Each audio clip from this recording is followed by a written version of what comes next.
AFL-CIO President Rich Trumka. Good afternoon, brothers and sisters. I'm Rich Trumka, President of the AFL-CIO. Brothers and sisters, the government of the United States has been shut down for almost 20 days. 20 days. And if it continues to Saturday, it'll become the largest, longest shutdown in our history. And that's not a record that anyone should be proud of. And let's call this shutdown what it is. It's a lockout.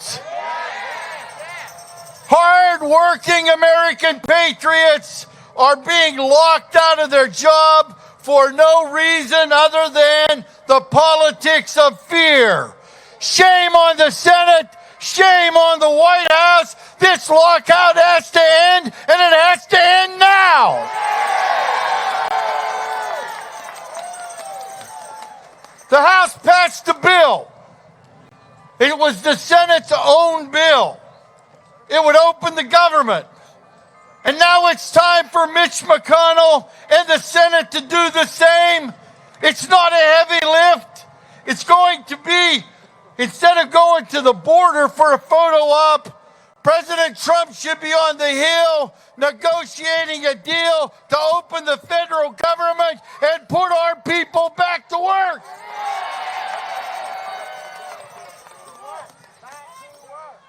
Now, this is supposed to be payday for 800,000 federal employees and contractors in every single state. But because of this ridiculous divide and distract political games, these workers will not be paid for their service. Let me ask you something. Is working without pay okay with any of us? No. Let me hear that again. Is working without pay okay? No. See, these are men and women who took an oath to serve the public. They keep us safe. They keep care for the sick, the elderly. They help our veterans. And by the way, in this case, 250,000 of those locked out are veterans right now. Those workers don't do it for the big bucks or notoriety. They serve because they care. They serve because they love America. They deserve to be paid every single day, and we're going to make sure that that happens. These are hard-working Americans. They're worried about how they're going to be able to put a roof over their heads, put food on the table. They're worried about how they're going to be able to survive. You're going to hear from a number of them today. Folks who are suffering through no fault of their own, and quite frankly, for absolutely no good reason. This lockout is yet another manufactured crisis cooked up by politicians looking to score political points, and American workers are fed up. We're tired of being pawns. We're tired of always being the ones who get hurt, and we are not going to take it, and we are going to remember. We're going to remember. So just hear me loud and clear. Stop playing politics with our lives. End this lockout. Open the government. Do your job so we can do our job. And until that happens, we won't sit down. We won't be silent. We'll never stop standing up and fighting and marching for every single worker because we serve America. We build the roads. We bake the bread. We lift the loads. We wake this country up every single day, and we put it to bed every night. We make a run. The people that are locked out make this country run every day, and they deserve better. Hoyer. We're the American labor movement, and we will not be denied. God bless you. Brothers and sisters. Saunders, please welcome House Majority Leader Steny Hoyer.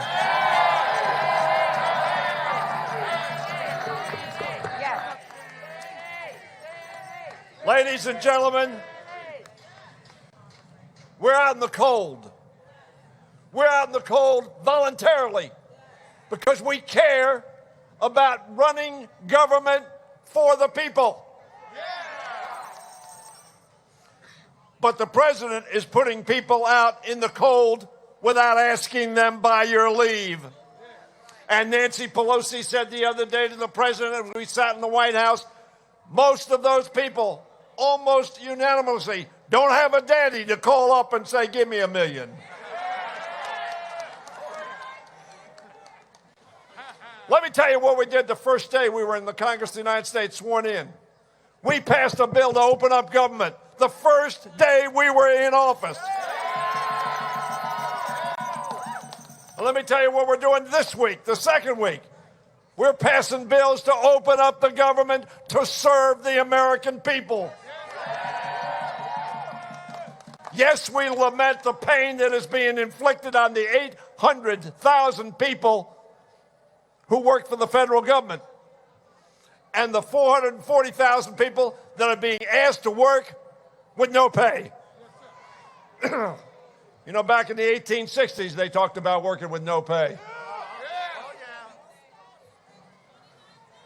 Shutting down the government is not a policy that should be followed.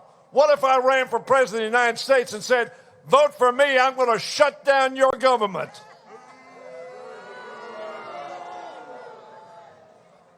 There are some 38 million people in America. We're talking about 800,000, and we need to take care of our employees, David. David. That's right. But we also need to take care of 38 million of our fellow citizens who are worried about getting a check to put food on their table. This is not just about federal employees. This is about hundreds of millions of Americans who rely on government for security and safety. Veterans who rely on the government to send them a check. Ladies and gentlemen, we need to keep yelling and screaming and hollering until this president opens up that government of the people, by the people, and for the people.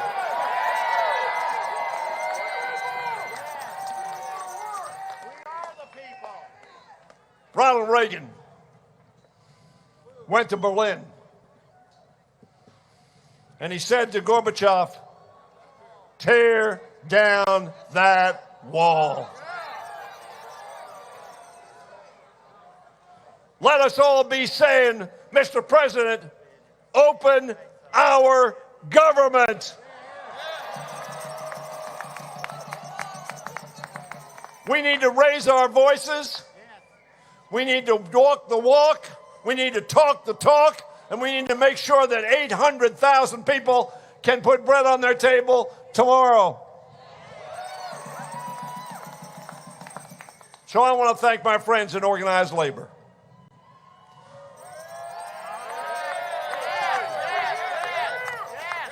Through history, many have died. Many have been injured. Many went without. Many walked the line so that workers would get fairness. That's all we are asking, Mr. President. Fairness for our federal employees and fairness for the American people. Open up their government. God bless you and Godspeed. Thank you very much. Ladies and gentlemen, before we have our next speaker, for the sake of security, some of you have gone onto I Street. It's very important that we keep everyone safe, so please move on to 16th Street. Those of you on 16th Street, let our brothers and sisters have some room so we can stay safe. So please stay off of I Street. With that, I'd like to introduce and please welcome Senator Mark Warner from Virginia.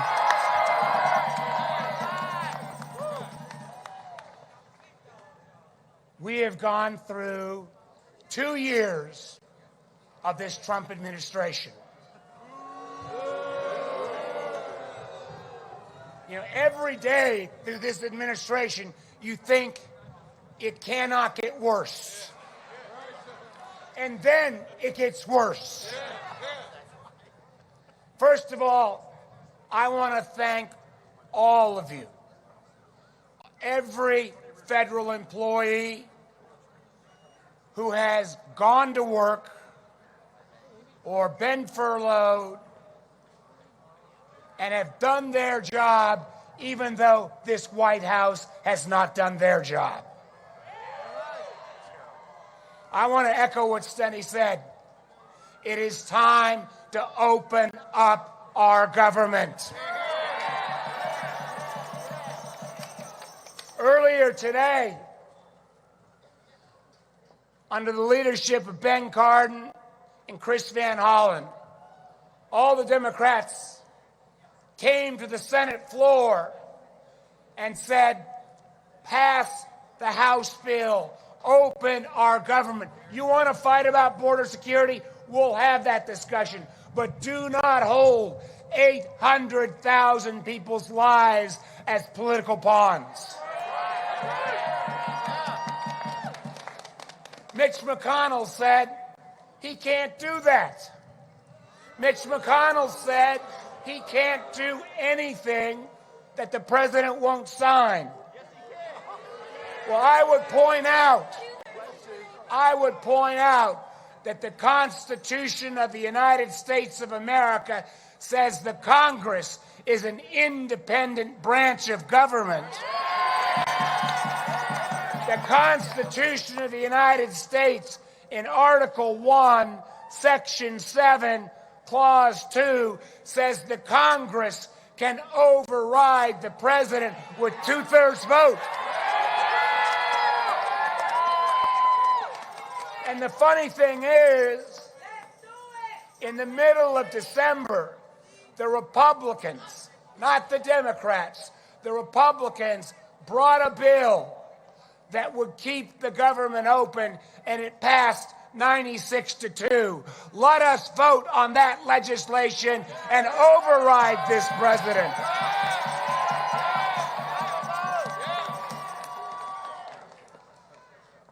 Friday, we're going to do something we haven't done in a long time in this country. Where workers, contractors, you think about businesses that live and work near our parks, but particularly the 800,000 federal employees aren't going to get your paycheck.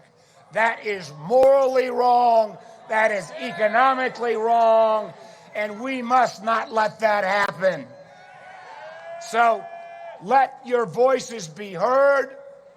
What my hope would be is, rather than this president getting on TV, or rather this president taking what he even called a photo op trip to the border, let Donald Trump come out and explain to you, the workers of America, why he's keeping this government shut. We will succeed. Keep the faith. God bless. Let's get our government open. Thank you. Brothers and sisters, please welcome Senator Chris Van Hollen of Maryland. It is great to see all of you, Rich Trumpka, AFL-CIO, and everybody gathered here to say very simply, Donald Trump, Mitch McConnell, Senate Republicans, cut it out, open the government, end this unnecessary and shameful government shutdown, and do it now. Now, we had a president of the United States who said he would be proud to shut down the government. There are now millions of Americans and more every day who are being hurt by the lack of important government services. We have a president who says he's proud of that. We have 800,000 hardworking federal employees who aren't getting a paycheck. I want the president to come over and listen to a mom from Maryland who yesterday started a GoFundMe crowdfunding campaign to help pay the tuition of her son at college because she's a federal employee. And tomorrow, she's not going to get a paycheck. And she pays for her son's college on a monthly installment basis. She's not going to be able to make that payment. She had to go on the internet to try and fund that monthly installment payment on GoFundMe. And the president says he's proud of his government shutdown. President said he can relate. Said he can relate. He says, I know people can just make do. In fact, I don't know if you saw what the Coast Guard said to their employees and other agencies. They said, hey, when you're not getting a paycheck, here's how you can supplement your income to get by. It says, have a garage sale. It says, clean out your attic, basement, and closets. At the same time, oh, let's just have a great time during the government shutdown. Give me a break, President Trump. You know what? Between flying from Mar-a-Lago to Trump Tower and the White House, this president cannot relate to any of these hardworking federal employees. Now I'm going to end by emphasizing a point that Senator Warner made. This is a shutdown started by Donald Trump, but every day that it goes on, Mitch McConnell and the Senate Republicans are accomplices in this government shutdown. And the reason is they have the power today to vote to open the government. The House, 1 week ago, their first order of business, they said, we're not going to mess around with anything else until we open the government. They sent 2 bills to the United States Senate, both bills that had bipartisan support from the United States Senate in the past. And that's why, just about an hour ago, my great partner and colleague from Maryland, Senator Cardin, and I went to the floor of the Senate with our other colleagues, Senator Warner, Senator Kaine, and all of the others gathered here. And we said to Mitch McConnell, let's get consent. Because the Senate can give consent anytime it wants if we all agree. Let's get consent to vote today, right away, on those 2 bills to reopen the government. And he said, you know, we just can't do that. Because, you know, the president says he doesn't want to do that. Last time I checked, the United States Senate was a separate branch of government, and nobody should be contracting out their constitutional responsibilities or their votes to the President of the United States. Nobody should be doing that. And anybody who just sits on their hands is an accomplice and complicit in the shutdown. So let's end it. We can end it today. Keep your voices loud. Keep marching, because we know that in the end, justice will prevail here. Thank you for being part of this great cause. End the shutdown now. Brothers and sisters, please welcome Senator Ben Cardin of Maryland. Brothers and sisters, I am proud to be here to stand with you, with my other colleagues, in unity to tell President Trump, stop holding America hostage to your politics. This has nothing to do about government from the point of view of security. It has everything to do with President Trump and the way he does business. Senator Warner's right. It's been a long 2 years. Every day we hear more and more things. This shutdown is outrageous, it's dangerous, and it has to end now. Now. It's well beyond just the 800,000 that are being asked to work without pay or furloughed without pay. We have the best federal workforce, the best government workers in the world that work on behalf of the American people. I'm proud to represent them in the United States Senate. They do their work the best in the world. And they should be paid. And government should be open. There's no excuse for it. What makes this totally outrageous is that on 6 of the appropriation bills, they're not even involved in the president's wall debate. And yet the president's holding them hostage. They passed by over 90 votes in the United States Senate. As been pointed out, we're a co-equal branch of government. We not only have the votes to pass it, we can override a president's veto. Let's do it now. Do it now. Do it now. There is no reason for government to be shut down. None whatsoever. It's more than just the 800,000. It's the people of America who are being denied the services they need. It's our economy that's suffering as a result of President Trump's policies. People are being hurt, and it's got to end, and it's got to end now. So our message is simple. If we can't convince the president that Mitch McConnell give us a vote on the floor of the United States Senate on the bipartisan legislation that passed the House of Representatives. We want that vote now. We want government open now. We are united. We are together on behalf of the American people. God bless. Brothers and sisters, please join me in recognizing the following members of Congress who have joined us today. Congresswoman Joanna Hayes, Connecticut 5th District. Senator Amy Klobuchar from Minnesota. Representative Tom Swayze, New York 3rd District. Representative Katie Hill for California 25th District. Congressman Don Beyer, Virginia 8th. And now we're going to please welcome American Federation of Government Employees President J. David Cox.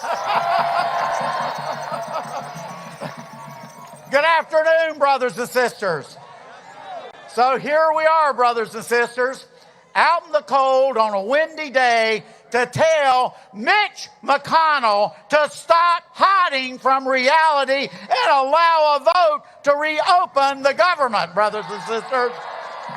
We all know there's a simple answer to this stupid mess that Donald Trump and Mitch McConnell have made. We know that the Senate voted unanimously for the Republican spending bills just 3 weeks ago. You've heard our senators tell us over and over. And nothing has changed then except what the right-wing TV people say on TV, and our president and Mr. McConnell are scared to death of them. Hey, brothers and sisters, they were elected to do a job, and by damn, they need to do it. I'd like to make sure that everyone knows that this effort at extortion is more of a lockout than a shutdown. We're either locked out of our jobs or we're locked into our jobs without pay. You know, maybe it's even more than an accurate description that I would say it's a shakedown, brothers and sisters. It's a shakedown. It couldn't be more of a shakedown if they were wearing a mask and a gun, I can tell you that. And what's being held hostage? Our tax dollars are being held hostage. The government programs we've all paid for are being held hostage. Our members' jobs and paychecks are being held hostage. Senators, Republican senators, do your damn job! Let there be a vote in the Senate! Hey, don't be scared of the President of the United States! You were elected in your state! Do your job! You know, brothers and sisters, we're not scared. We're out here. Are you scared? Hell no, we're not scared. Job. Do your job. Do your job. Do your job. Brothers and sisters, do your job. They can threaten, they can lie, they can steal, they can bring the United States government to its knees. but we're going to be fighting, we're going to be marching, we're going to be standing up, and we are going to make sure and hold Mitch McConnell accountable. Mitch, do your job. Mitch, do your job. Mitch, do your job. Brothers and sisters, I'd like to call forward a person that knows firsthand what it is right now. He represents over 30,000 correctional officers throughout the federal prison system. They're forced to go to work in some of the most dangerous jobs in this country. They're working without pay. Eric Young, president of our Council of Prison Locals. Eric, come on down. Good afternoon, brothers and sisters. Our law enforcement officers all around the country today are showing up in our nation's 122 facilities. We work with some of the society's worst of the worst, enemies foreign and domestic inside of our prisons. There are murderers inside of those prisons, similar to the one that murdered a two-tour war veteran, Jose Rivera, in the United States Penitentiary in Atwater, California. Like the one that murdered Eric Williams, a young man at the height of his life in Canaan, Pennsylvania. Also, the narco drug dealers that plague our prisons that murdered our beloved Lieutenant Osvaldo Alvarate as he went home to his loving wife and 2 children.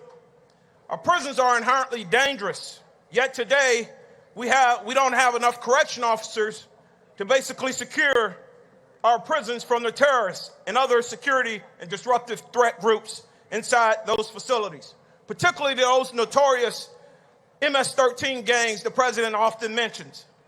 Today, our prisons are operating despite these extraordinary conditions, using secretaries, teachers, and cooks to fill in behind missing correction officers. This administration has levied policies to underfund and freeze our hiring inside our prisons. Yet today, we have more than 30,000 heroes still trying to go and keep this country safe. In closing, I want to remind Mitch McConnell what he stated less than a year ago. You said, Senator, we will see which senators make the patriotic decision to stand up for the American people and who vote to continue to fund our government. You said, Senator, the American people will see which senator votes to shove aside veterans and military families and vulnerable children holding an entire country hostage. You said, Senator, it is completely unfair and uncompassionate to filibuster government funding and harming our troops to crowd out every other priority. I repeat those words to you, Senator.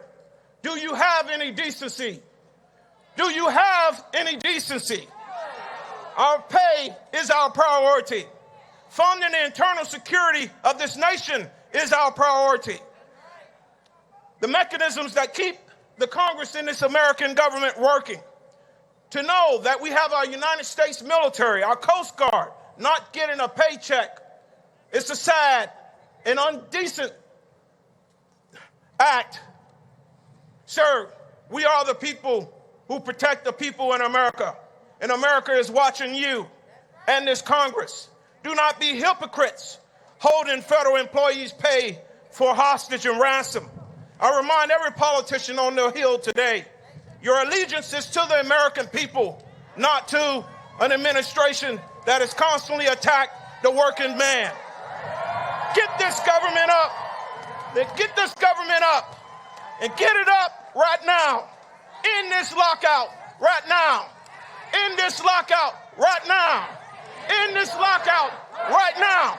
In this lockout right now. Ladies and gentlemen, I'd like to welcome National Federation of Federal Employees President Randy Irwin. Good afternoon, brothers and sisters. I want to thank all the union members across the country, everybody here and everybody watching this around the world. Thank you. You make our fight possible. Without you, we wouldn't be in this fight. Thank you. I want to thank everybody who came out on this cold day. to deliver a message to the president and to Capitol Hill. We need to stop this shutdown right now. Because let me tell you, this shutdown isn't funny anymore. It was never funny in the first place, and right now it is ruining people's lives. 800,000 people, just federal employees, and tons of contractors as well. And everybody across the country is impacted.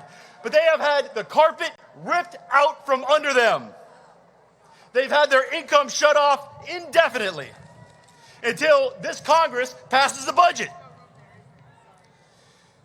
These are middle-class families. They cannot sustain for a day, a week, a month, or any period of time having their income shut off. How out of touch is this president? Does he not understand the struggle of middle-class people in this country?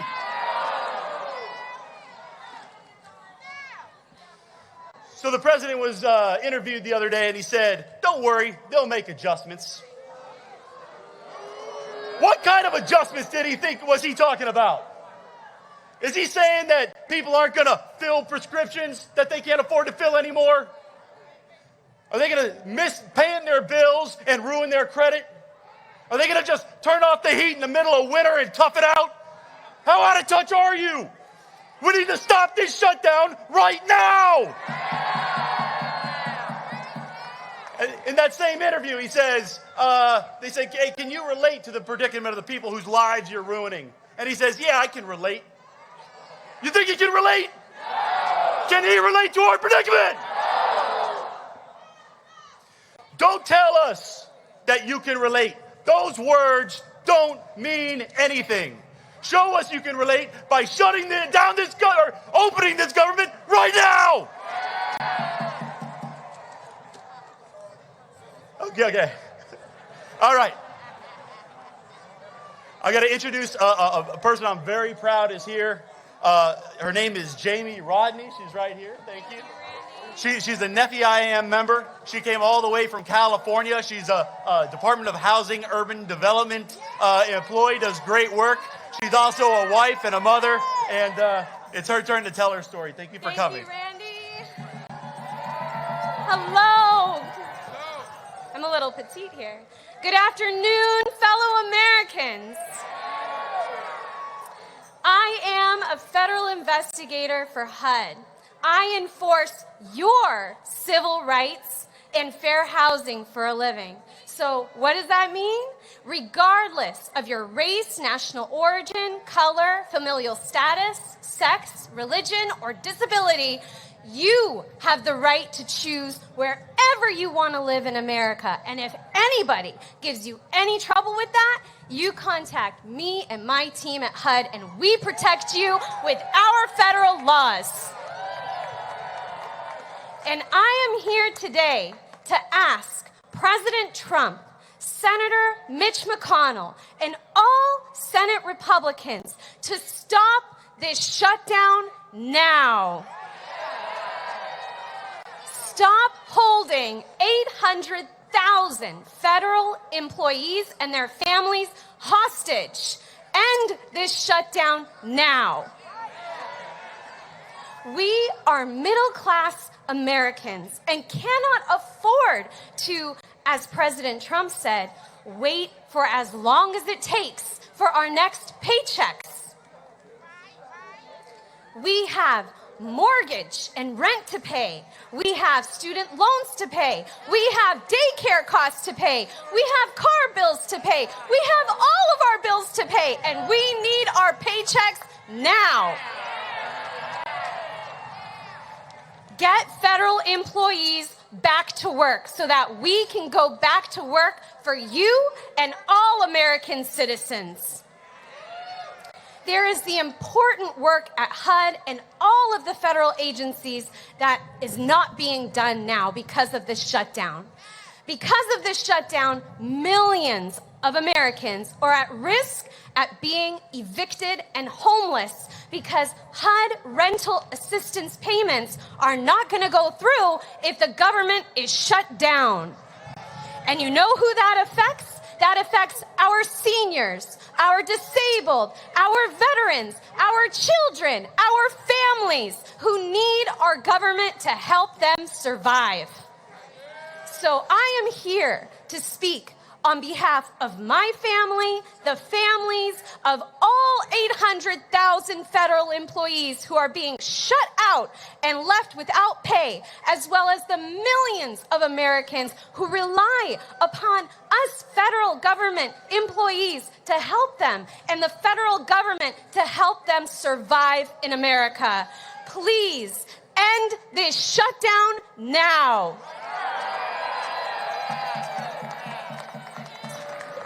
Please welcome International Association of Machinists General Vice President Brian Bryant. Good afternoon, brothers and sisters. Is labor in the house? Are the fighting machinists in the house? Like many of you, I listened to the president try to make his case for this ridiculous shutdown. Not once did he mention the impact on federal workers, federal contractors, their communities, and their families. Not once did he mention 1/3 of federal employees are veterans. And not once did he mention the damage that is being done to the American people and our economy. Well, Mr. President, I want you to listen closely. My brother, Steve Ching, is a dedicated, hardworking federal contractor at NASA. He is one of thousands of machinist union members out of work due to this shutdown. Steve is an industrial high-voltage technician who is tasked with the important job of monitoring the power grid at Kennedy Space Center. This mission of NASA and the safety of the people who make this agency run are literally at risk every day he's not on the job. And while China just became the first country to land on the far side of the moon, Steve is here with us today to demand an end to this needless shutdown. Mr. President, Senator McConnell, end this shutdown now!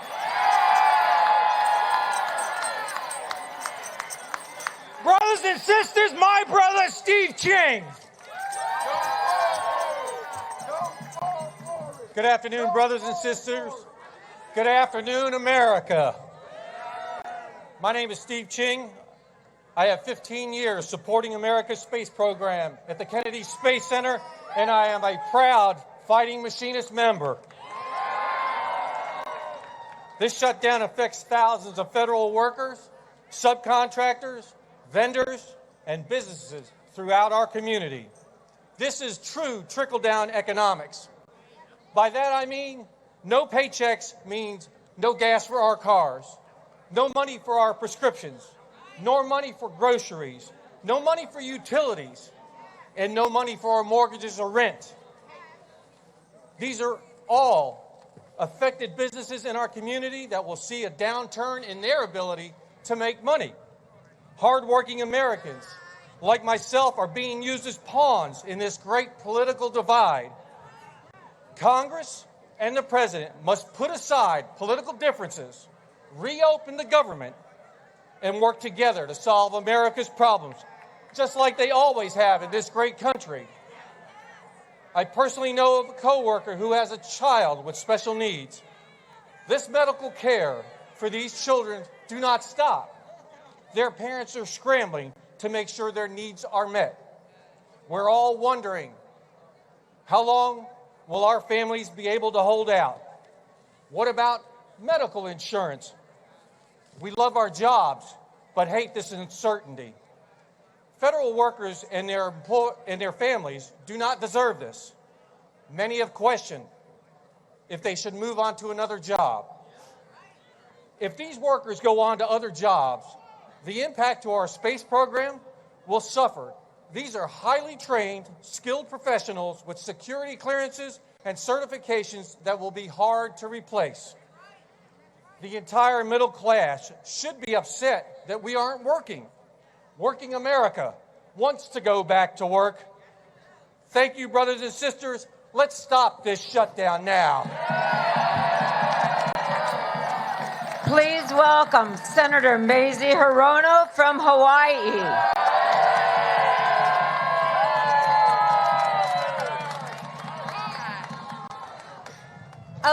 everybody? Okay, how many of you think that the president is on our side? Hell no. So we know that he has federal workers and unions as big fat targets because federal workers, he tried to freeze your pay. He's made it hard for unions to organize and stay organized. And now he's shutting you all out from your jobs so that he can get his vanity wall. There are two people who can end this shutdown right now. One is the president, but you know what? He is an amoral hostage taker. Amoral because he makes no difference between right and wrong, nor does he give a rip. And he's a hostage taker because he has taken 800,000 federal employees and thousands of contractors hostage. And we don't negotiate with amoral hostage takers. That doesn't get us anywhere. Second person who could end this shutdown right now is Mitch McConnell.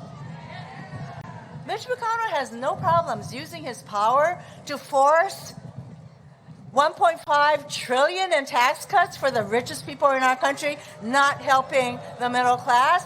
He had no problem using his power to force us to within one vote of eliminating Affordable Care Act for millions of people, and yet, he will not use his power to end the shutdown to help 800,000 of you to get paychecks. You know, most of us live in a world where we need our paychecks. Hello, President Trump.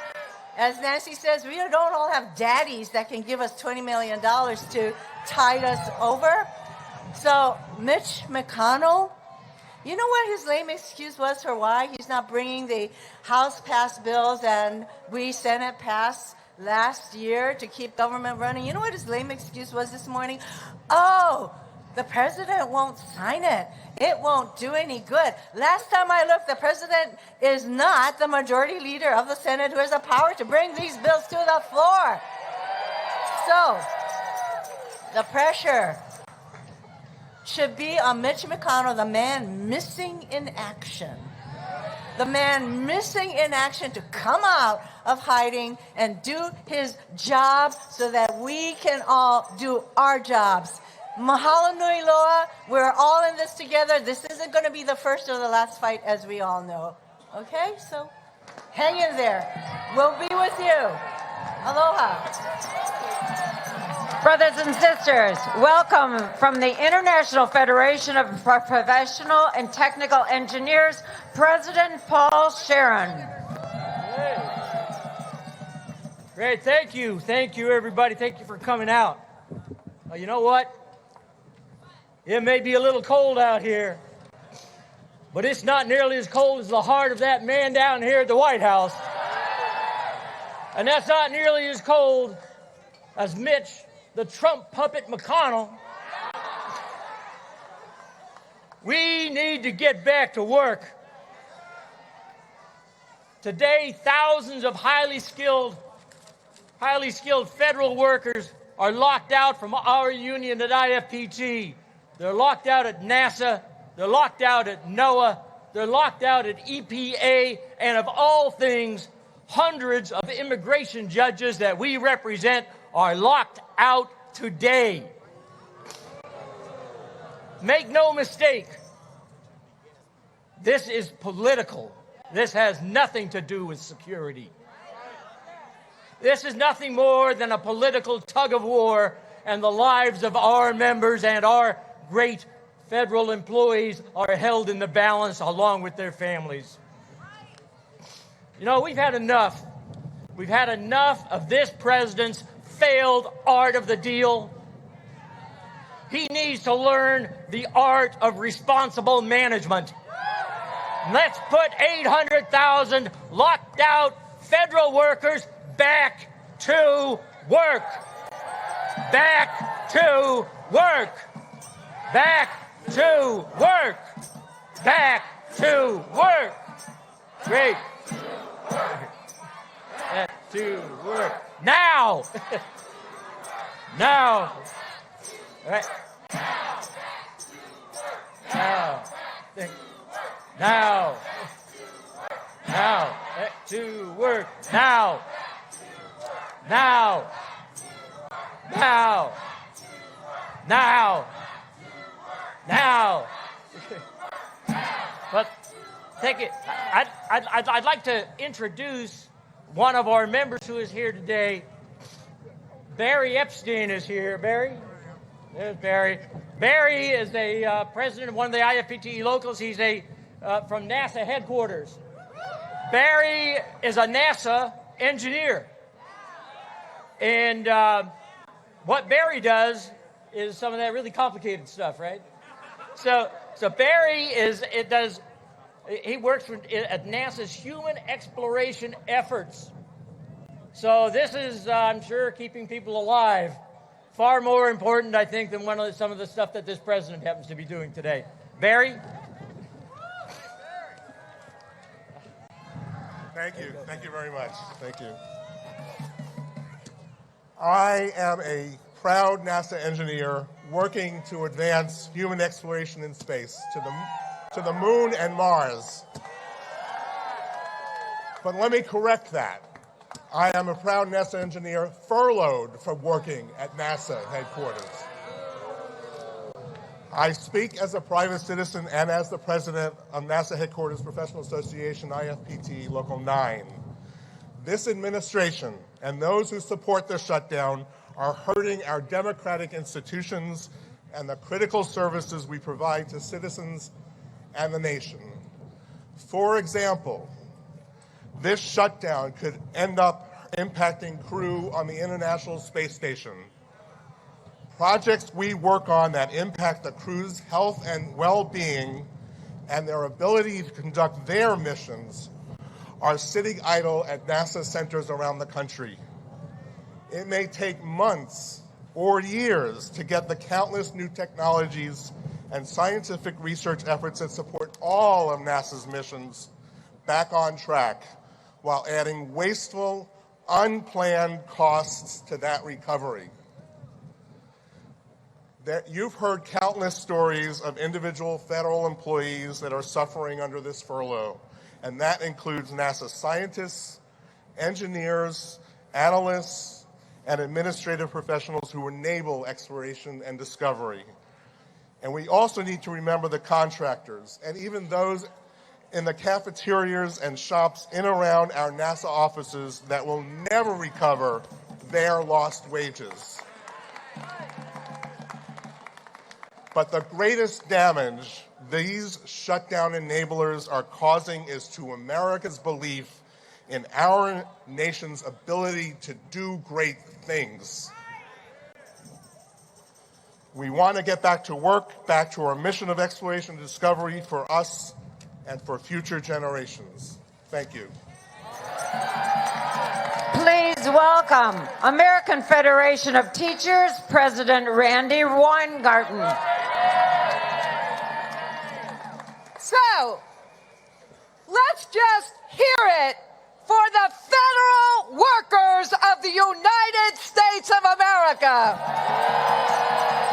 The NASA engineers, the TSA workers, the nurses, the house cleaners, everyone who makes sure that we are safe in America, and everyone who actually makes America great.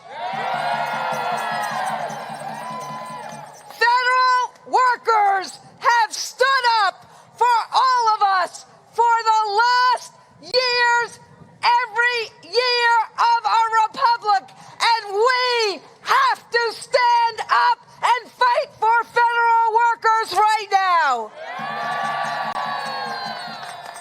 So it's important that we see and hear and feel the face of this hostage taking. When we hear the federal workers who have spoken already, or the worker like Dina, who is a member of my union, a military veteran, a worker on tribal lands who already lost all of her belongings in Alaska because of the earthquake, and now has not been able to pay for her bills because she is not getting a paycheck. This is not how we mistreating the people who have protected us and who have made our country great. Now, I'm a history teacher. I teach about the history of the United States. We have had many conflicts in the United States of America. And normally, the Congress and the president, who don't always get along with each other, they sit down and they settle these things.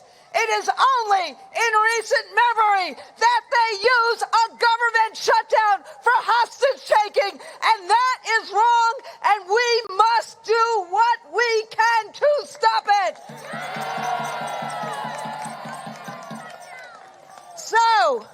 So, this rally today, yes, it's the 20th day of this, but at the end of the day, there are, as people have said, two people who can stop this right now.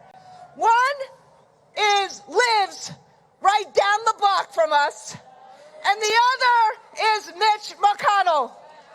When we go to work, no one goes to work as a Republican or a Democrat or an independent. We go to work as Americans, and we need to get Donald Trump to understand, do not take hostages. Do not make federal workers pawns. End this shutdown now. Brothers and sisters, please join me in recognizing the following members of Congress who have joined us today. Representative Madeline Dean, Pennsylvania, 4th District. Representative Jan Schakowsky, Illinois, 9th District. Congressman Mark DeSaulnier, I'm so sorry, Mark DeSaulnier, California, 11th District. Representative Abby Finkelnauer from Iowa. Representative Stephen Horsford, Nevada, 4th District. And Mary Kay Scanner from Pennsylvania, 5th District.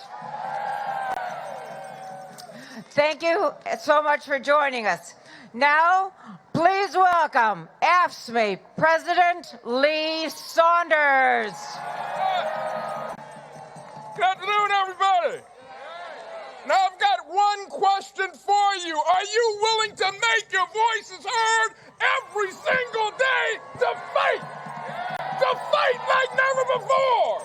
Are you fired up? Are you fired up? All right. Now, who here saw the report last week where the President of the United States called this shutdown a strike? He called this shutdown a strike. Come on, man, come on. You know, it's obvious that he doesn't know anything about the labor movement. He doesn't know anything about the dignity of work. He doesn't know anything about what motivates the hundreds of thousands of federal employees who've been sidelined for nearly 3 weeks. The character they show every day, the pride and the passion they bring to their jobs, the sacrifices they make to deliver first-class public services every day. You do that. You do that, and you should be proud of it. No one chooses a career in the federal government to get rich. You do it because you care. You do it because you care and you love your country. You do it because you care and you love your communities.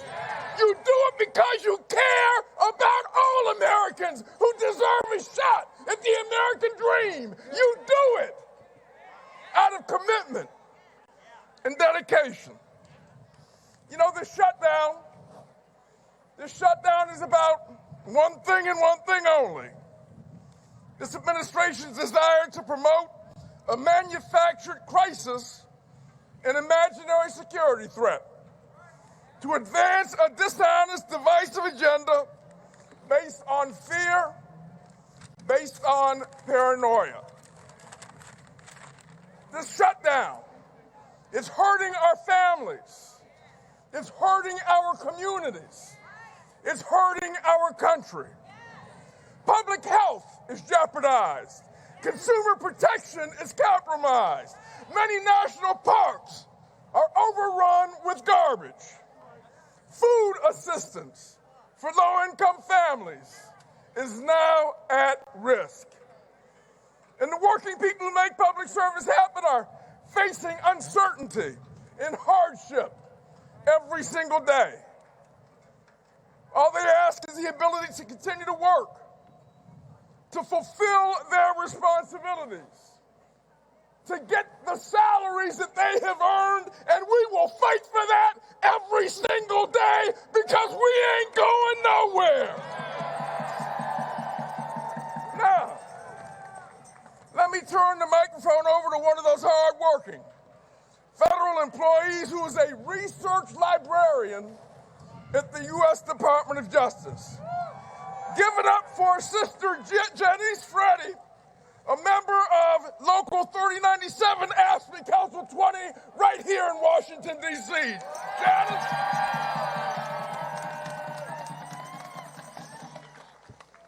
Thank you, President Saunders, for standing with us.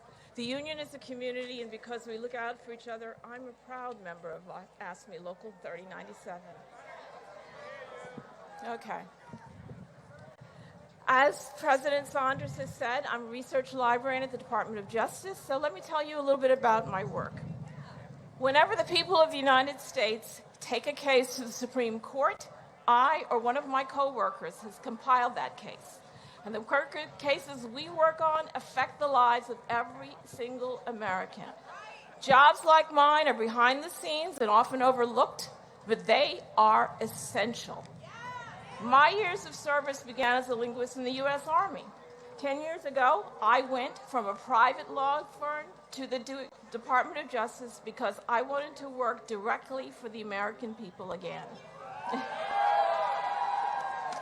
On December 21st, the day before I was furloughed, that was my day off, but I came to work, and I put in my normal 10-hour shift because I had work that had to be done.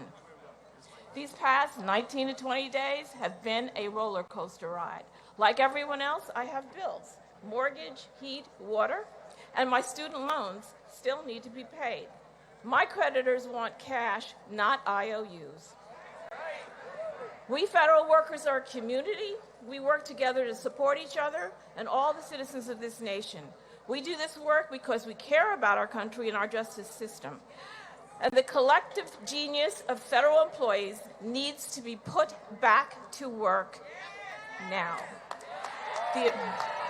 The American people deserve our best. End this shutdown now.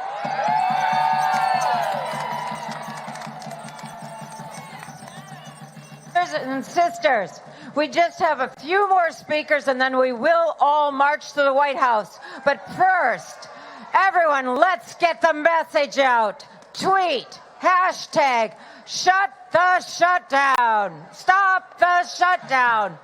Stop the shutdown. Stop the shutdown.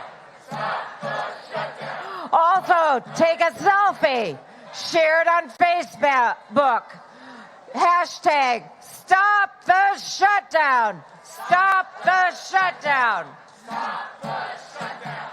And now, please welcome the National Treasury Employees Union President, Tony Reardon.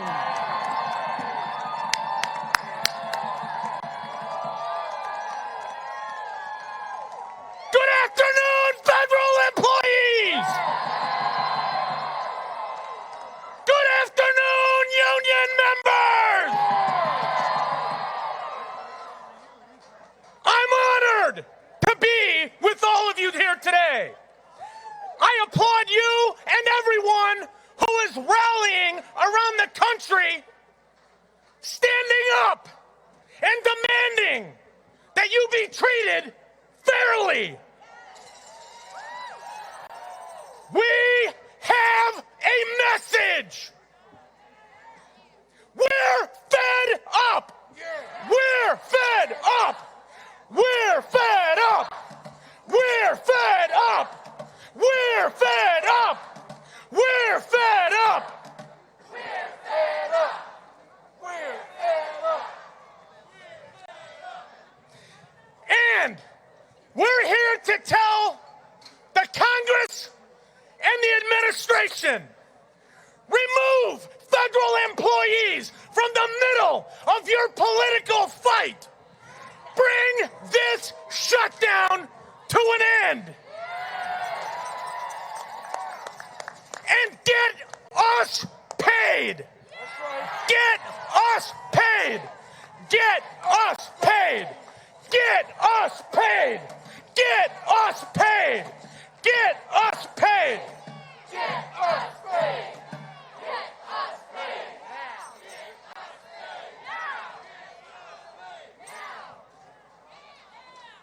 Everyone across this country needs to understand this is not a game. It's about people's lives. It's about families and their future. It's about treating federal employees like human beings with the dignity and the respect that they deserve. All of you federal employees took an oath to our Constitution, to the United States of America, to do your valuable work for our country and to go to work every single day and to do it to the best of your ability.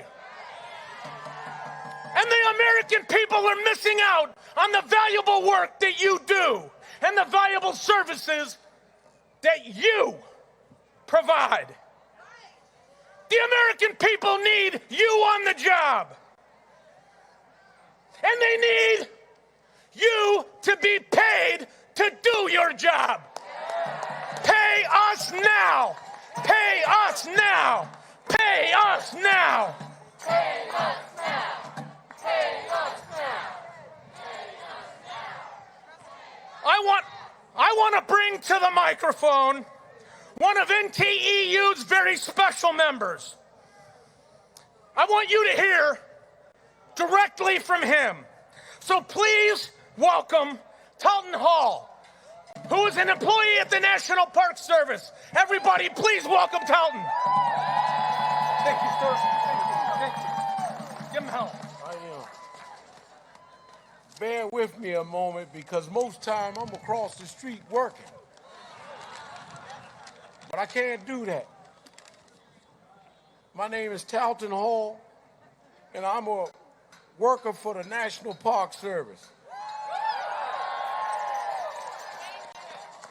I'm also a member of NTEU Chapter 336. I've worked in the Park Service 10 years. I'm a gardener, and my job is to take care of the areas known as Presidential Park. That's Lafayette Park and the Ellipse. I love my job. I love planting flowers and pulling weeds and making it all look good. I've met so many interesting people, and I have seen more than one public demonstration. These parks play and host activities and tourists, and they have looked good. I hate being off work. Not only the park being ignored, but I'm hurting financially. I count on each and every paycheck to pay my bills. You know what this is like to worry about keeping a roof over your head and food on your table. I'm worried about that every day right now. And it is not fair to me or you. I should be back at work, and I should be getting paid for my time. I thank all of you for being here and listening to my story. I know I'm not alone, and that helps. I think we can help bring an end to this shutdown and to end it by working together, and I'm proud to stand with all of you to make this happen. Let's get this done. Open up the government. Please welcome to the stage Service International Employees Union 32 BJ Vice President Jaime Contreras. Well, who wants to march? I'll be real quick. I just want to say, from a veteran who came here undocumented, me, fleeing the Civil War in El Salvador in 1988, this goes to a draft dodger, right there, a liar, a racist, and a cheater. Shame on you! Shame on you! Shame on you! And the same goes to Mitch McConnell. Shame on him. So it is my distinct honor to introduce to you two warriors. Some folks who are never talked about are the contracted out workers who work in these buildings. I want to introduce to you Lila Johnson, who works at the Department of Agriculture, and also Donna Kelly, who works at the Smithsonian as a security officer, to come up on stage and get us ready to march. Hello, brothers and sisters. My heart goes out to every last one of y'all because I'm going through the same thing that y'all going through. I was working down at the Department of Agriculture for contractors for 21 years. Now, at the age of 71, I need a job. Y'all need a job. President Trump, you are a liar. You was lying to us from day one. It's time for us to get up off our ham and go and do something about it. He can't do nothing about it. We as Americans, we have to do something about it. Until we stop fighting back, nothing is going to change because this man was lying to us from day one. I am tired of it. I'm sick of it. I'm ready to fight. At my age, I feel like I can do it myself. But I'm going to tell you, I need each and every one of y'all. I need every one of y'all. I'm not going to go into detail of what's going on with me now because I feel like every last one of y'all knows what's going on with each other. We don't even have a pay job to even go to. The shutdown need to end now, and we need to fight for the government to be reopened. Until we do that, nothing is going to change because this man just like a 6-year-old child. Going through with temper. We did not ask for no wall. I don't want no wall.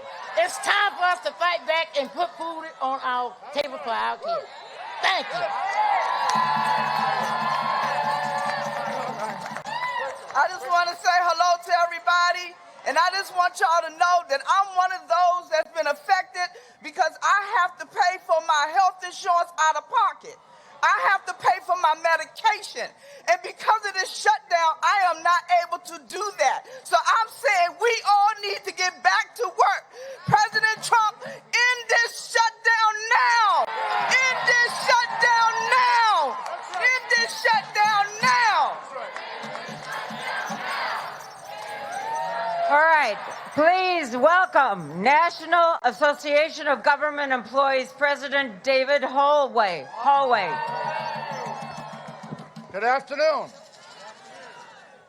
I'm from Massachusetts, and we had a governor, Mitt Romney. You can boo if you want. In the 4 years he was our governor, I didn't agree with him one time, but we are finally in agreement. He wrote an editorial that said, to a great degree, a presidency shapes the public character of the nation. A president should unite us and inspire us to follow our better angels. A president should demonstrate the essential qualities of honesty and integrity and elevate the national discourse with harmony and mutual respect. With the nation so divided, resentful and angry, presidential leadership and qualities of character is indispensable. And this is a province where President Trump's shortfall has been most glaring. Now, the sooner that Mitch McConnell and his posse realize that the emperor has no clothes, the emperor has no clothes, he should put us all back to work. It is my great pleasure to introduce Matt Perry, who works for the FAA, and he's still at his job every day, and he's doing forced overtime every day to keep our skies safe. Yet tomorrow, he will receive no paycheck. So let's welcome Matt Perry. Thank you. Thank you all for having us here today. Thank you all for standing in solidarity as a union. It's amazing to stand here and represent my union and my career in this very difficult time. I work in aviation and I love what I do. I'm so lucky to represent some of my best friends and some of the finest workers in aviation today. In my job, we help keep the skies safe and make sure that people get where they need to go safely and on time. If we do this job correctly, none of the people in the planes over there even know we're down here. But we are down here, and there is an impact on us all through the shutdown. I want to talk about this impact of the shutdown on myself and my family, and especially mirrored in my coworkers. I'm a father of a 5-year-old, and I could stand up here and just tell you about the impact on my wallet, the impact of asking my landlord for flexibility in my rent, the impact of asking my car finance company to be patient, that I'm not receiving a paycheck through no fault of my own other than being a patriotic federal employee. But that's not the real lasting impact. The lasting impact I see is in my back seat driving home from his kindergarten. The impact on my family, the impact on my son. My son asking, why do I seem worried? The impact of my son seeing his father going to work every day, but getting nothing in return. The impact of having to explain this political stunt to a 5-year-old. I hear similar stories from people I work with and people that I represent. Those are the reasons that we are up here fighting for this shutdown to end. We need the shutdown to end. We need the shutdown to end, not just for our bills. We need the shutdown to end for our families' futures, for our dignity, and for our pride as federal employees and union members. Thank you. Ladies and gentlemen, please welcome Senator Bernie Sanders from Vermont.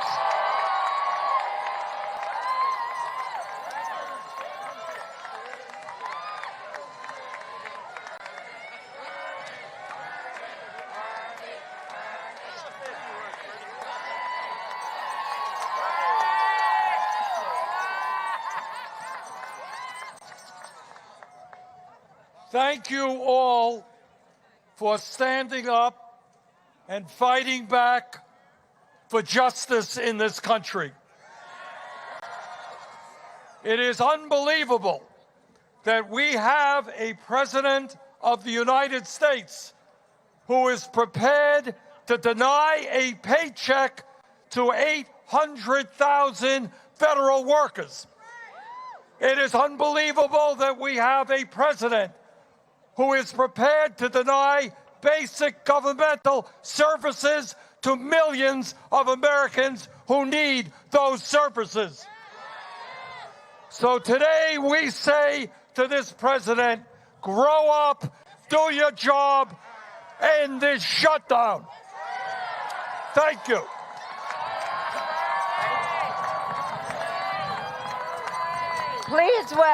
Please welcome to the stage from the National Weather Service Employees Organization, Mark Pellerito. Hi.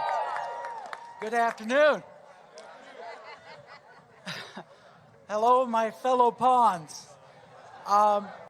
Let me be clear about something from the get-go here. This sunshine is brought to you by the National Weather Service Employees Organization. But we're still feeling the cold and biting wind of this shutdown. That's right. So, I just came off of 8 night shifts, and then drove down here. Why would I do that to myself? Because I've seen the collateral damage that is being inflicted on my coworkers, and I need to share it with you. One in particular. Our newest employee, one of our newest employees, she's been on the job less than a year. And so, she's just getting started and doesn't have a lot of money saved up. A few months ago, she had a seizure, followed by another seizure, both involving ambulances and diagnoses and follow-ups and medical bills. These medical bills are now due. It turns out they do not take IOUs. But she does. She's taking IOUs right now. She's working every day for no pay. Her doctor says it is possible that a seizure, an additional seizure, could be brought on by any stressful, high stress situation. And here we are. Is this stressful enough for her, do you think? What a travesty that her federal career begins this way. So, weather is a 24/7 gig. At the Weather Service, we're there day, night, swinging shifts, whatever, working holidays, working weekends. We're up to that task, however. It's our mission, it's our passion. We love our jobs. And it's a calling to serve our country. It is difficult to serve our country to the best of our ability when we are distracted by things unraveling at home, not knowing when our paycheck is going to come. I've heard us all described as pawns, right? We're pawns. We're powerless. Are we powerless? I think a pawn's a pretty good thing. Look at all these pawns. This is great. Look at us. This is awesome. You know what pawns do? They protect each other.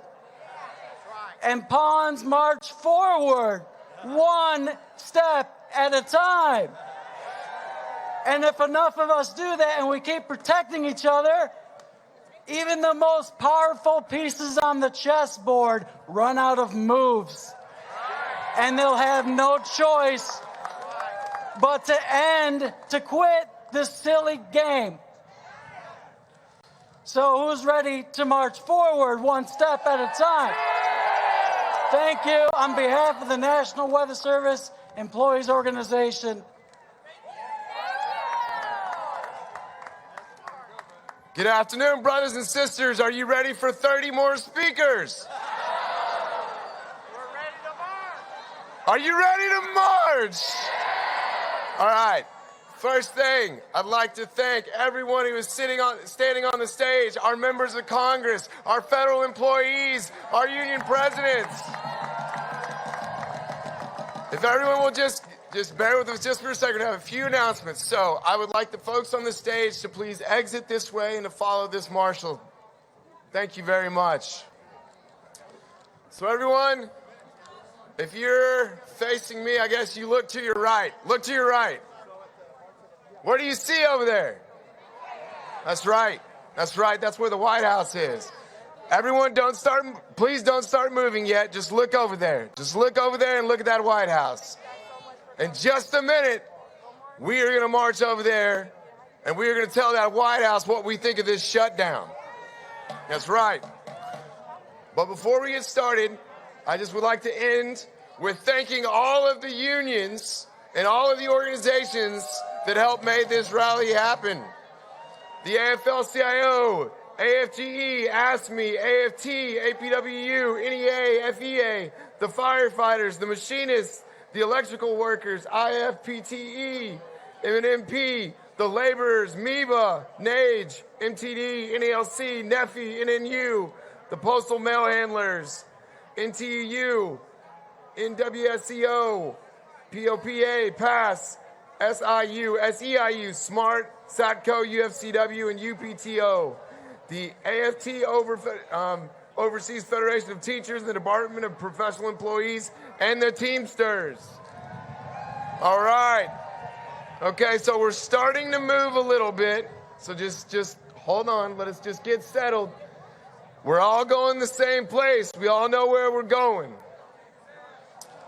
So let's start with a little cheer. In this shutdown, in this shutdown, in this shutdown, in this shutdown, in this shutdown, in this shutdown, in this shutdown, in this shutdown.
States. Each day, over 40,000 air carrier and general aviation flights take off and land, and as many 5,000 aircraft are in the system at any given time.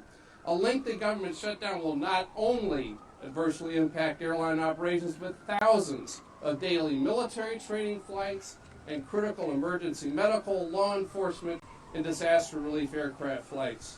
And now the media is reporting the investigations of transportation accidents by the National Transportation Safety Board have been stopped, threatening the ability of the Safety Board to fully investigate and make recommendations to prevent future accidents in the transportation system.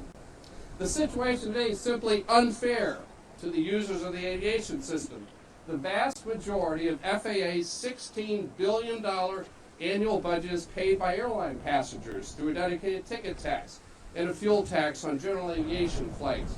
Airline passengers and general aviation operators should not be held hostage to completely unrelated budget battles that we're seeing today in Washington. It's also important to recognize that there is no other industry in America whose day-to-day operations are under complete control of the federal government. No airline, general aviation, or military flight can move safely and efficiently through the system without FAA authorization and control. No airline passenger can board or cargo loaded on airplanes without TSA screening. Over 11 million Americans work in the aviation industry. A prolonged shutdown of FAA, TSA, and CBP could jeopardize many of these jobs. Bottom line, the aviation industry cannot continue to be a pawn in this growing crisis in Washington. Enough is enough. End this shutdown today. Thank you.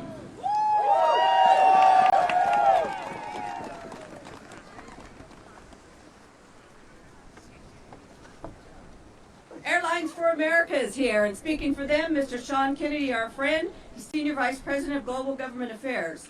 Mr. Sean Kennedy, please come.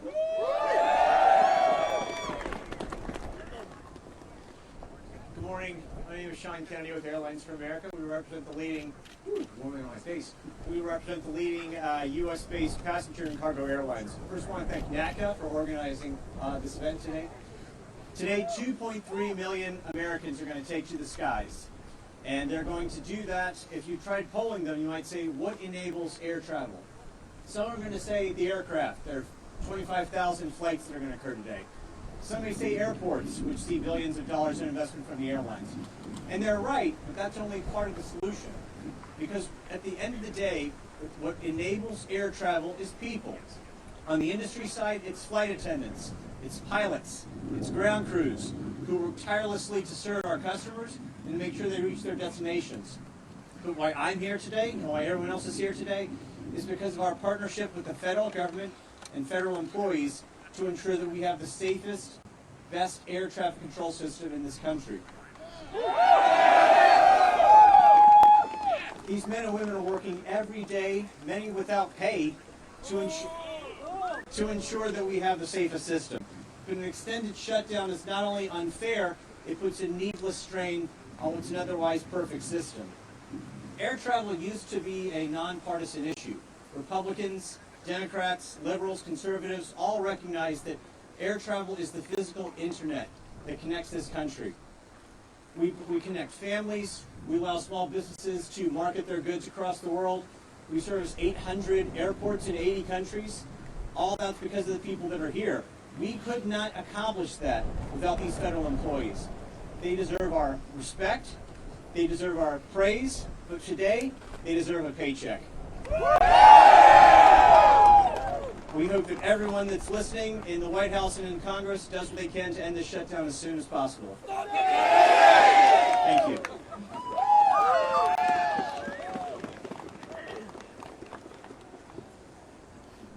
Thank you, Sean, and thank you for leading the efforts, Airlines for America, on an industry letter, which is very strong, sending out to the President, to the Speaker of the House, Nancy Pelosi, and to Mitch McConnell to open the government today. Thank you. It is a pleasure to introduce the Senator from Connecticut, Mr. Blumenthal.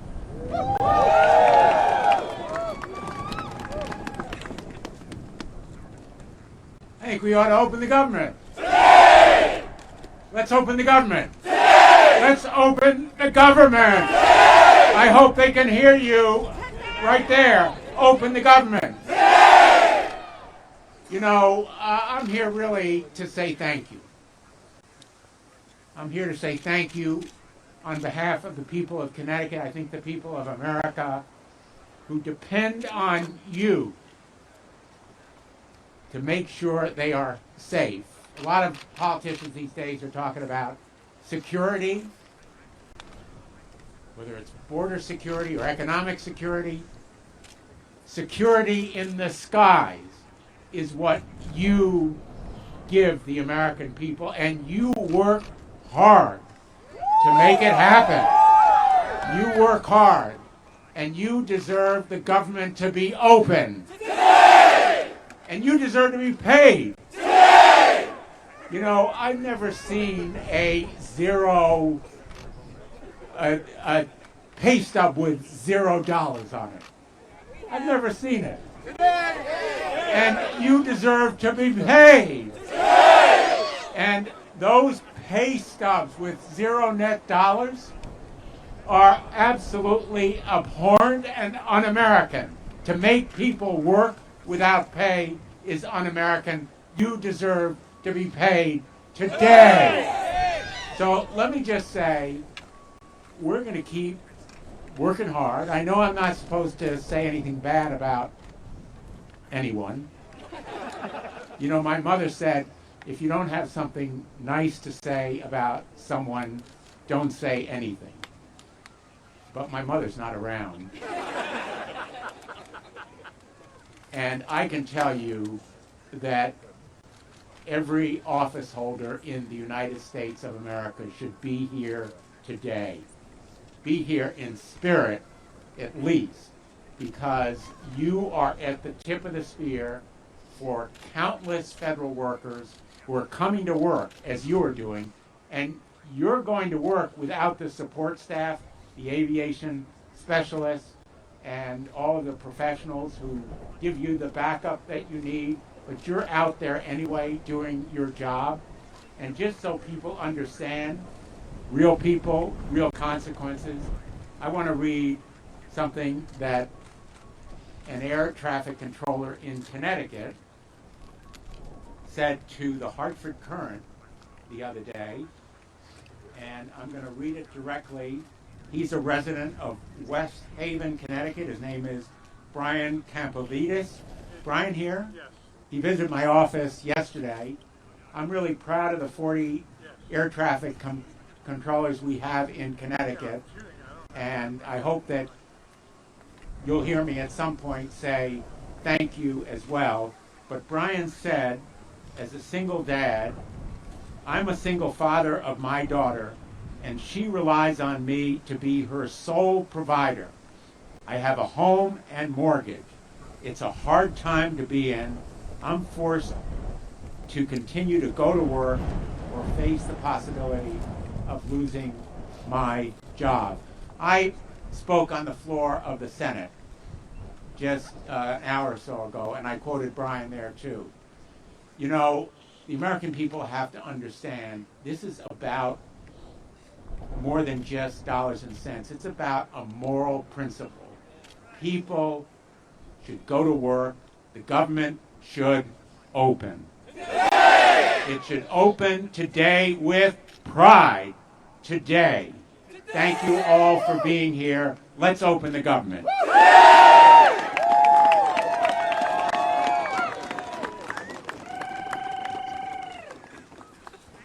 Thank you, Senator Blumenthal. It's an honor and a privilege to actually have a brand new congresswoman from California. This weather's probably not treating her well. But Kate Hill, newly elected of the new freshman class, please come up and welcome. You're a warm NACA welcome. Hello, everyone, and thank you. Thank you for your service. This is what it's about. I represent California's 25th district, which has air traffic controllers and aviation workers that work at some of the busiest airports in the country and in the world. LAX, Burbank, Ontario, Palmdale, Long Beach. Those are all in our neighborhood. And I'm hearing stories every single day about workers who are having to decide whether they're going to pay their mortgage or some medical bills, or if they're going to pay for childcare or risk missing a shift. And these are choices that no one in a job that is supposed to be secure, that is guaranteed by the federal government, should ever have to make. So we need to open the government. Today! We need to pay our workers. Today! We need to do the right thing. Today! There is no other industry. I ran a large organization, and there is no other industry, no other setting anywhere where we would allow someone to work without pay, where we would force someone to work without pay. And I'll quote someone else from earlier today. We did that in the 1800s, and it was called slavery. And that is not allowed to happen anymore. So we're with you. We need to tell every single one of our representatives that we have to open the government. Today! Thank you all. Thank you so much for your service. Let's get this done.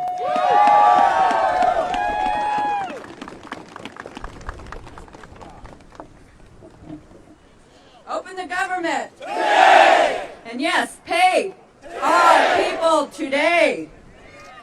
Our sister is here from the international, and she's the international president for the Association of Flight Attendants, CWA. She appeared on CNN just yesterday and did a magnificent job. Here to speak to you, Miss Sarah Nelson. Come on, sister.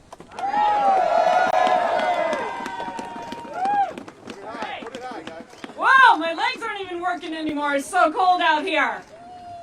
But it's cold here in Washington without our government open. We need to open the government today. Okay. I represent 50,000 flight attendants from the Association of Flight Attendants and just put out a letter with the Association of Professional Flight Attendants representing the majority of flight attendants across the country. We are concerned about this because we're concerned about our security, our safety, and our economic stability. You know, no one needs to tell us what it means to not have the layers of security in place to protect the aviation industry, to protect the people who make the airplanes fly, and to protect the people who are in our care on those planes and the people on the ground. Our profession changed forever on September 11th, 2001, and we became aviation's last line of defense. But aviation security is layered. And when we have DHS not operating at full capacity, and we don't have cybersecurity running at full steam, and we don't have CBP running at full steam, and FAA running at full steam, we are less safe and we are less secure. Safety and security is non-negotiable. Open the government. Open the government. You know, after September 11th, we saw a whole string of airline bankruptcies. And because of the workers in the industry, we kept our airlines flying. But even in that whole host of horribles that we went through, in every single one of those bankruptcies, on the very first day, one of the very first orders was to ask the court for approval to continue to pay the workers. Why? Because you cannot expect a workforce to come to work and do their job when they have to be concerned about the safety and security of their own families. This is not okay. We need to open the government today. Now, I implore Mitch McConnell to act like an adult here. The votes are there. The reason is there. Border security is incredibly important, but don't you dare sacrifice our safety and security for that discussion. Open the government today and continue that discussion next. We're done.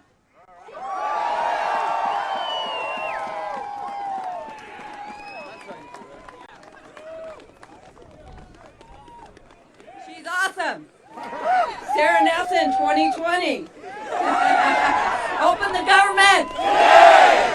I'm proud to bring up our newly elected brother at ALPA. He's the 11th president, Mr. Joe, or Captain Joe DePete. Thank you.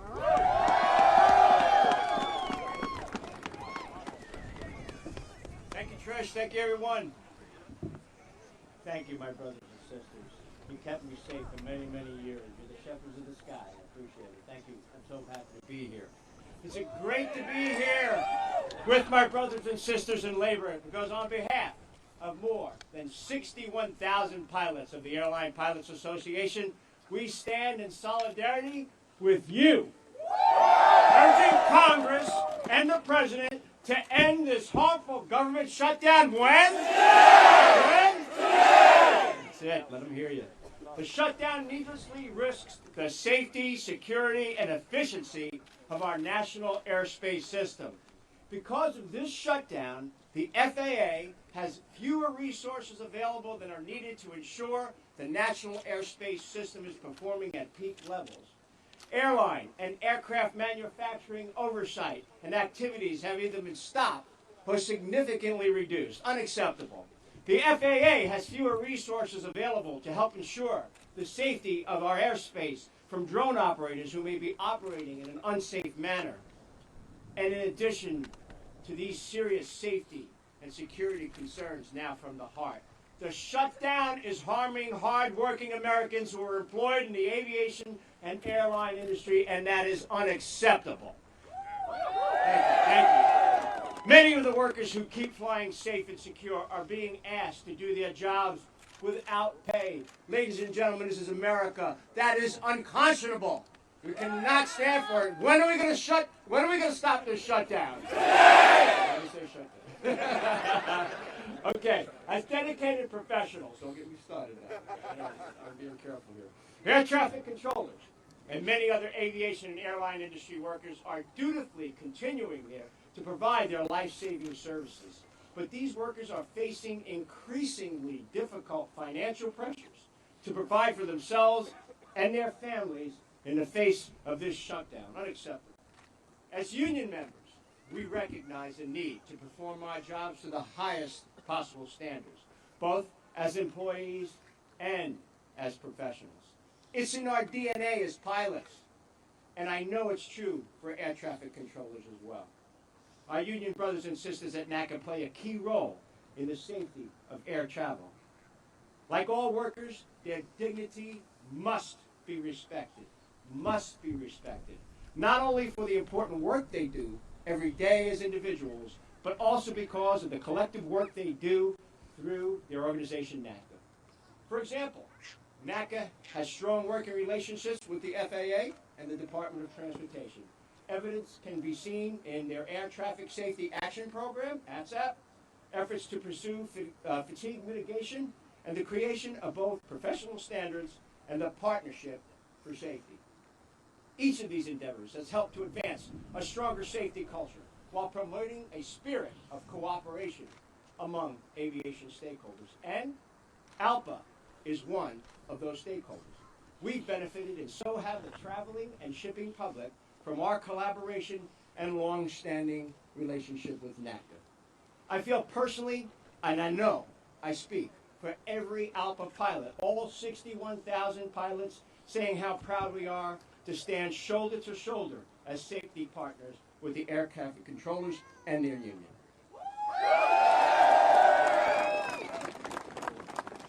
Now, folks, you may have heard I wrote my newly elected president, but I thought, if you're going to start right. So I wrote a letter directly to the President of the United States and to Congress. Thank you, Joe! You're welcome. You're welcome. Got a little bit of attention. And I'm urging them to take the necessary steps to do what? End the shutdown when? Keep our skies safe and the aviation sector strong. Make no mistake about it, folks. The aviation economy is at stake here. People's livelihoods. The people standing behind me right now. America, are you listening? Standing behind me right now. Safety is also at stake. Unacceptable. So pilots stand together with air traffic controllers and all those who work to keep our skies safe in calling on Congress and the President to get the job done. We do our jobs every day. The folks behind me do their jobs every day as well. We want them to do the jobs that they were elected to do. And do what? End the government shutdown when? Today! Thank you very much.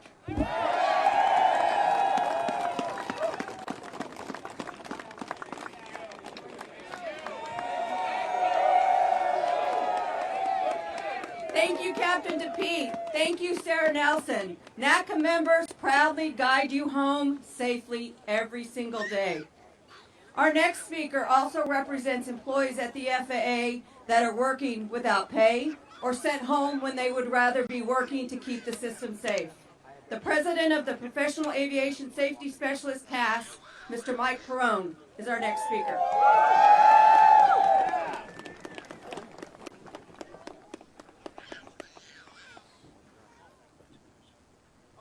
It's not that cold out here. Being from New England, a technician, it's just another day. But thank you, everybody. I'm proud to be here. Unfortunately, once again, speaking on behalf of this government shutdown, but PASS represents about 11,000 FAA employees, including aviation safety inspectors, flight inspection pilots, or aeronautical information specialists, support staff, and many more, engineering services. All of those folks, the ones that are working as the air traffic controllers with no paycheck, and those who are not working, are aviation safety inspectors.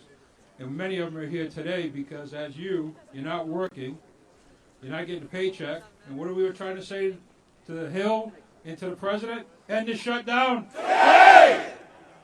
We were up on the White House yesterday with our signs because, again, as inspectors not working, we had some time to go up there. And we were yelling at the President and the Congress to do what? Shut the government down? No. Open the government? Yes! Here's what's happening. Essential aviation personnel are forced on the sidelines, and their important work is not getting done. Without a fully functioning FAA, a layer of safety is missing. Let me say that again. A layer of safety is missing. Our inspectors, our technicians, our air traffic controllers, everybody that does their job day in and day out when this government was open, does the most important piece of work ever. Safety of the flying public, right? Yeah! We do it because it's the safety of the flying public. We want to make sure you get to point A to point B. Make sure planes are in the air, they get down, they get up, go from wherever they're going, because we do it for the safety. That's missing right now. Our aviation safety inspectors are not working. They're not inspecting airplanes. They're not inspecting the pilots. Our pilots, as you just heard from Alpha, all the folks that fly are doing what they need to do. Nobody is overseeing that. The FAA's main job is safety, and we do not have inspectors looking and making sure that this system is continuing to be safe. And every day that goes by, that could make a problem. We're not saying it's not unsafe this moment, but every day that goes by that the government is shut down, safety is going to be compromised. You folks here today and all of your counterparts out in the field working are doing everything they can to make sure it's safe. But every day that goes by, something could occur that causes a crack in the system. Right now, we have inspectors that can't go out and inspect. We have an aircraft, unfortunately, that crashed. They can't touch that. They can't go out and look, see what the cause was, because they're left out of the job. As you know, your air traffic controllers, our maintenance folks do the best job they can to maintain and certify the air traffic control system. They're behind the scenes every day, day in and day out. We don't hear about them. We don't hear about anything that happens because they do a fantastic job and they make sure you do your job. They're behind the scenes. Today, they're working on equipment. They're certifying equipment. But I know as a fact, because I was a technician in the FAA and I was in the 90s when the furlough occurred, I had to think mentally to maintain high voltage, high level equipment, and then think, can I pay my mortgage? Is my wife and my daughters going to be able to do what they need to do to pay the bills?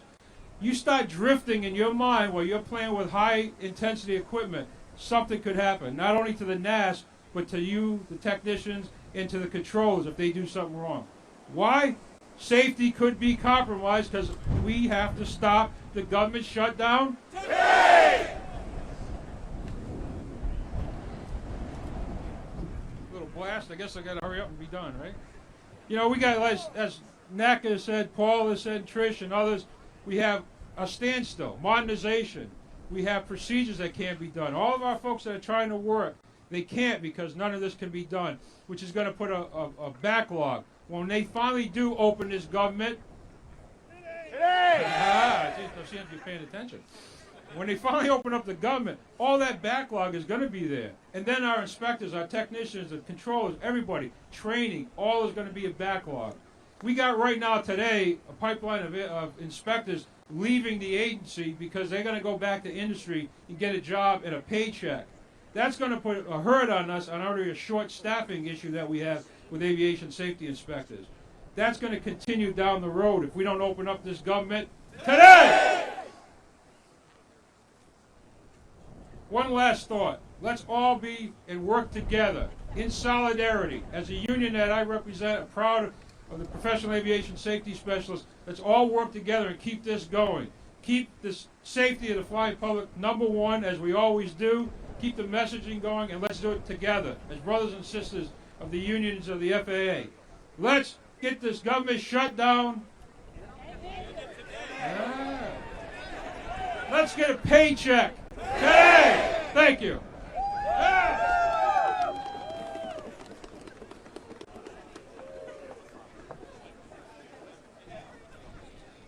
So thank you. Before I bring up our last speaker and Paul closes this out, as everybody here knows, they're well aware, we did get leave and earning statements today, and our members that are working as essential employees got 0 on their paychecks. 0. Yeah. And I want to read real quickly a post that a good friend of mine put on social media today that I thought actually hit the nail on the head on how we all feel about this. Real people, real consequences. She wrote, "To the man who fought for this country and put his life on the line and is now protecting lives in the air with no check, I'm sorry your country did you this way. To the husband and wife who struggled for 8 years to get pregnant and just had a miracle baby days ago, and he is being told to report to work instead of being there for the healing and caring of a 2-day-old newborn they've just waited so long for, I'm sorry. To the single mom who worked her butt off to go through the intense and difficult training, succeeded to become a certified air traffic controller, and provide secure and stable life for her children in a highly successful career, to have her checks withheld, I'm sorry. To the newest recruit that was furloughed his first day on the job and has student loan debt due now, I'm sorry. To the mom with a child who's been just diagnosed with a terminal illness and has no sick leave during a shutdown, is having to choose between her family and work, I'm sorry. To the dad who's missed more soccer games, bedtime stories, school plays, to guide thousands of other children home safely, I'm sorry the vacation you booked a year in advance to make it up to your family was stolen from you. To the wife about to undergo reconstructive surgery for the breast cancer she just beat, I'm sorry your husband can't be there unless it's scheduled on his day off because he has to go to work and there's no leave in a shutdown. I'm sorry. To the woman that has given 30 years of her life to this job, I'm sorry nobody is there to process your retirement paperwork. These are real people paying for the shutdown. Real people, real consequences. In this shutdown, today, I'm proud to bring up a man who has committed his whole life to representing men and women in the transportation industry. Our brother from the Transportation Trades Department, Mr. Larry Willis.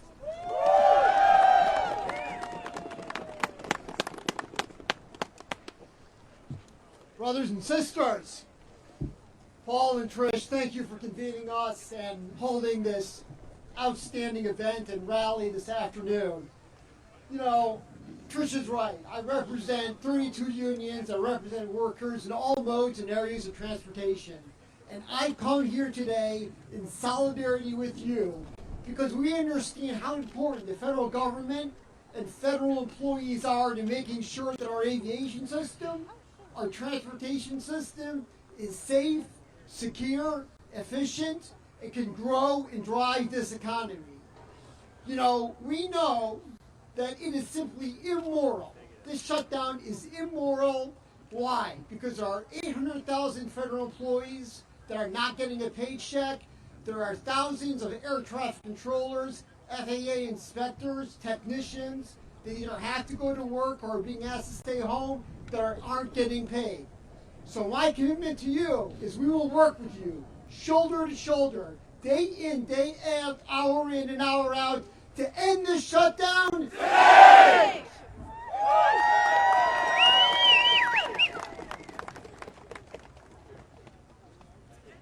Thank you, Larry, and thank you, everybody, for being here. We are NACA. We are Union. We are NACA. Amen. Amen. You know what? Over the last few days, people have been saying, is there anything we can do? You know what? You can write Congress, call Congress, implore Congress and the White House to end the shutdown. Today! Let's hear it. End the shutdown. Today! You know, I think at the end of today, if they haven't heard us yet, we'll just have to do this again and keep screaming, and maybe it'll be a little warmer. But it is real, people, real consequences. You heard what Trish read, and it is affecting the men and women who run the safest, most efficient system in the world, the highly trained professionals, the air traffic controllers, and the other safety professionals that do an outstanding job and the gold standard of all aviations around this globe. So I ask you, contact your congressmen, your congresswomen, and tell them to end the shutdown. Today! Contact the White House. Today! To end the shutdown. Today! I say end the shutdown. Today! American public, I ask you, contact your legislators and end this shutdown. Today! Thank you for being here. Thank you so much for everything that you do.